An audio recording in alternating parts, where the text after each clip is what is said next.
단열에 내가 이 자금을 투입할 수 있는 게 딱 500만 원밖에 없는 상황이야. 그러면 전무님이라면 이거를 지붕에다 쓰십니까? 벽에다 쓰십니까? 전 지붕에 놨어요. 그러니까 원래도 지붕이 단열이 그래서 더 잘 해야죠. 여기는 R37을 넣어야 되는데 벽은 R23만 넣어도 되잖아요. 그래서 지붕 단열이 그만큼 중요하기 때문에 웜루프를 약간 기본 채택을 하고 있다.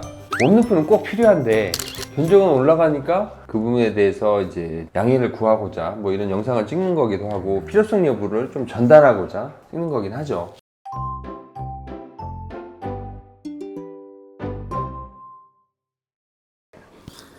안녕하십니까, 걸리버입니다. 김전무입니다. 네. 전무님이 주로 이제 실전 업무에서 가장 중요하게 생각하는 부분이 견적이잖아요. 견적. 제일 많이 신경 그죠? 쓰죠. 네.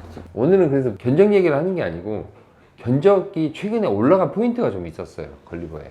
올라간 포인트가 몇 가지 있죠, 몇 가지. 몇 가지 있는데 그 중에 가장 많은 부분이 적용되는 공정이 지붕 단열이잖아요. 네. 그 지붕 단열에 대해서 이야기를 좀 해보려고 합니다.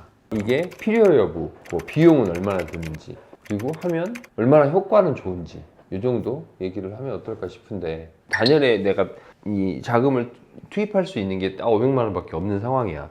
그러면 전무님이라면 이거를 지붕에다 쓰십니까? 벽에다 쓰십니까? 전 지붕에 놨어요.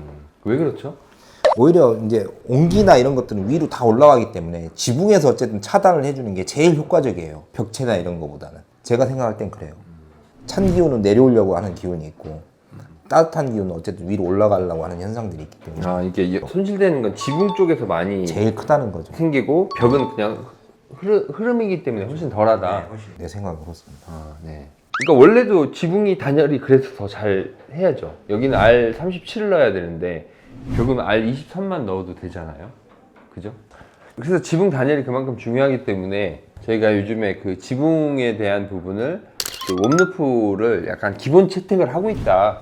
기본 사양으로 그냥 네. 적용을 해버리는 네, 거죠. 그래서 건축비가 조금 올라갔고 그 부분에 대해서 이제 양해를 구하고자 뭐 이런 영상을 찍는 거기도 하고 필요성 여부를 좀 전달하고자 찍는 거긴 하죠. 네. 그러면 웜루프는 뭐고 콜드루프는 뭔가부터 해보자고요.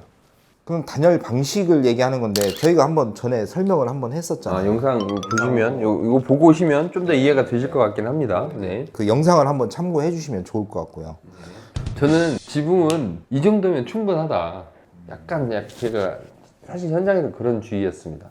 뭐 이 정도도 충분히 따뜻한데 왜 굳이 웜루프까지 해야 되는지 모르겠다 했는데 저희가 그래도 웜루프를 해보고 저도 이제 귀를 계속 닫고 있을 수만은 없으니까 웜루프를 이제 좀 더 알아보고 괜찮겠다 싶어서 현장에 적용하기 시작을 했죠. 네. 막상 해보니까 체감도가 굉장히 큰 거예요. 그죠? 피드백이 굉장히 좀 좋게 오는 부분이 있었고. 그래서 이제 차츰차츰 이제 넓혀 나가는 상황인데, 그러면 웜루프는 뭐고 콜드루프는 뭔가부터 다시 간략하게 한번 해보자고요. 실내 온도차와 외기의 온도차를 이제 중간을 만들어서 지붕의 온도를 중간을 만들어서 하는 게 콜드루프라면, 웜루프는 지붕층 쪽에 단열을 해서 외기와 내부의 온도를 아예 차단, 이 열교환이 아예 발생될 수 없는 상태를 만드는 게 웜루프잖아요. 그렇죠. 발생될 수 없게 거기서도 공기층을 만드는 거죠. 그 외부 사이. 지붕 바깥 쪽을 예, 위해서. 네. 근데 저는 쉽게 얘기하면 그렇게 생각을 합니다. 베란다에 결로가 생겼을 때 문을 열어서 온도차를 줄여서 결로 현상을 줄이느냐, 아니면 베란다에 단열을 해서 아예 원천적인 문제를 해결하느냐, 이 문제라고도 볼 수 있을 것 같은데 네. 맞나요? 네, 그렇죠. 네. 아무튼 이제 콜드루프는 한계가 있으니 좀 더 단열을 보강한 웜루프 방식으로 바뀌고 있는 추세죠. 거의 많이. 네, 그게 옳다고 좀 증명이 되고 있고. 네. 그러면 이제 겨울에도 따뜻하고 여름에도 시원한 두 가지 효과를 다 볼 수 있는 겁니까? 단열이니까. 그죠? 그게 단열이니까. 네. 근데 확실히 체감이 되기도 하더라고요. 네. 저희가 해놓는데 대표님 많이 이제 더울 때도 가보시고 하셨잖아요. 네. 해놓는데. 그러면 저희가 40평대, 50평대 집을 하면 어느 정도예요? 한 400만 원 정도?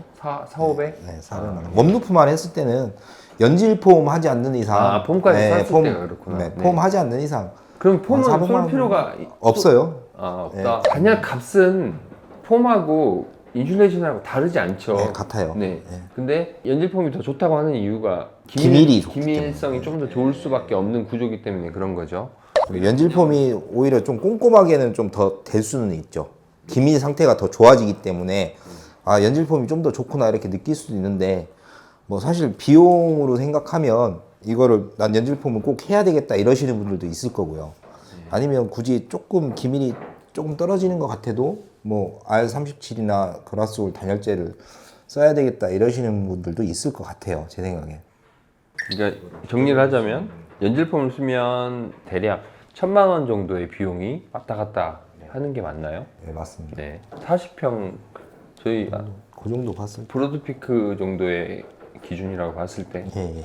그 정도 되는 것 그리고 같아요. 웜루프만 하면 한 500만 원 정도, 400만 원. 500만 원 정도. 네. 그 정도의 이제 비용 추가가 발생을 한다.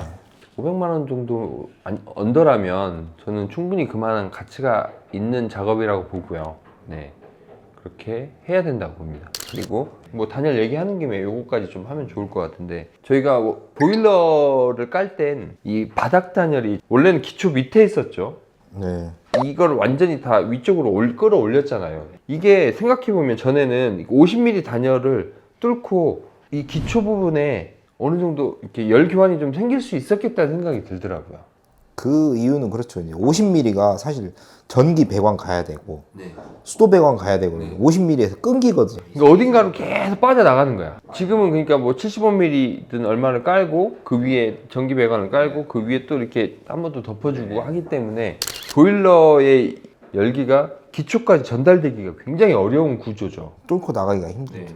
그러니까 보일러는 위로 올라가려는 거 아니냐 이렇게 생각하실 수 있지만 보일러는 열을 전도하는 방식입니다. 보일러는 이제 방통이라고 그러죠. 뜨거운 물을 돌려서 시멘트가 따뜻해짐으로써 이제 열을 전도하는 방식이기 때문에 이게 기초와 연결돼 있으면 기초 쪽으로 굉장히 열 손실을 많이 시키는 구조잖아요. 네. 그렇기 때문에 이 방바닥 그 보일러 선과 그 중간에 단열이 얼마나 잘 돼 있느냐가 굉장히 중요합니다. 그러니까 주택은 시작과 이 지붕 끝 이 두 군데가 단열이 굉장히 중요해요. 그러니까 이거를 저희가 어디서 변로 현상이 생기고 어떻게 생기는지 좀 경험을 하다 보니 이런 어떤 노하우도 좀 쌓이게 된 것 같아요. 그죠? 이 얘기가 시작된 건 웜루프는 꼭 필요한데 견적은 올라가니까 건축주한테는 죄송하고 막 이러니까 저는 건축을 하면서 그런 생각을 많이 합니다. 아, 건축비가 이렇게 비싸도 되는 건가? 전문인 견적서를 딱 보고 너무 비싸면 농담으로 그래요. 제가 옛날에 20년 전에는 8천만 원짜리 집도 지었는데 내가 농담으로 그런 얘기도 하잖아요. 그거 진짜잖아요. 아니, 농담이 아니라 진짜예요. 네. 8,800만 원인가를 제가 30평대를 지은 적이 있었어요, 정말. 그렇다고 뭐 20년 전 가격으로 어떻게 저희가 할 수 있는 게 없으니까. 그러니까 저는 물가 반영보다는 더 수준 높은 건축에 대한 반영이라 저는 더 큰 것 같아요. 네, 분명히 그런 것도 있어요. 20년 전에 지은 그 1억이 안 되는 그 집은 시멘트 사이딩에 아스팔트 싱글에 미국식 창호에 뭐 이런 정도였거든요. 근데 지금 얼마나 많이 바뀌었습니까?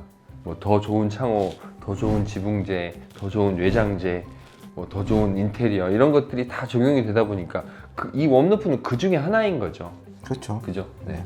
웜루프 이제 해야 되겠다 말아야 되겠다 이렇게 고민하시는 분들한테 도움이 됐으면 해서 사실 이제 영상을 찍은 거고 저희 이제 아예 모르셨던 분들한테도 좀 도움이 됐으면 합니다. 네. 이제 건축을 하시기 전에 알고 가시는 것도 좋은 정보죠. 네. 다음에 또 알찬 정보로 또 뵀으면 좋겠습니다. 네, 알겠습니다. 그러면 오늘은 여기까지 하고 인사하고 마치도록 하겠습니다. 네, 감사합니다.